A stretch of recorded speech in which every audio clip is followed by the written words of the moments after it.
Capsicum lovers, இந்த video உங்களுக்கு தான்.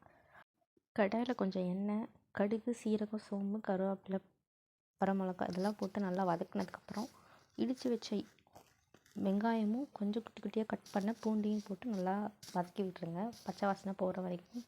அது வதங்கினதுக்கப்புறம் நான் ஒரு ஹாஃப் தக்காளி ஆட் பண்ணியிருக்கேன். உங்களோட குவான்டிட்டிக்கு ஏற்ற மாதிரி நீங்கள் போட்டுக்கலாம். ஆக்சுவலி குக்கிங்கில் இதுதான் பண்ணணும்னு ரூல்ஸ்லாம் கிடையாது. உங்களுக்கு சில விஷயம் பிடிக்கலன்னா இல்லை சேர்த்துக்க வேண்டாம்னா நீங்கள் ஸ்கிப் பண்ணிவிட்டு அப்படி கூட பண்ணலாம். எப்படிலாம் இதில் போட்டிருக்க மாதிரி தான் பண்ணணும்னா கிடையாது. நெக்ஸ்ட்டு தக்காளிலாம் நல்லா வதங்கினதுக்கப்புறம் கொஞ்சமாக சால்ட்டு போட்டு வதக்கி விட்டுருங்க. அப்போ தான் தக்காளி வெந்ததுக்கப்புறமேட்டு நம்ம மஞ்சள்தூள், மிளகாய்த்தூள் இதெல்லாம் போட்டு நம்ம மசாலா ஆட் பண்ணிக்கலாம். இந்த டிஷ் செஞ்சு முடிச்சதுக்கப்புறம் அதில் கொஞ்சம் கர்ட் ஆட் பண்ணி ஒரு கிரேவி மாதிரி பண்ணிங்கன்னா தாபா ஸ்டைலில் இருக்க மாதிரி இருக்கும். ஃபஸ்ட்டு அது வெந்ததுக்கப்புறம் நம்ம மஞ்சள்தூள், மிளகாய்த்தூள், கரம் மசாலா போட்டு லைட்டாக தண்ணி ஊற்றி அந்த மசாலாவை கொதிக்க விட்டதுக்கப்புறம் நம்ம கேப்சிகம் போட்டதுக்கப்புறம் லைட்டாக வாட்டர் ஆட் பண்ணி மிக்ஸ் பண்ணி வேக வச்சிடலாம்.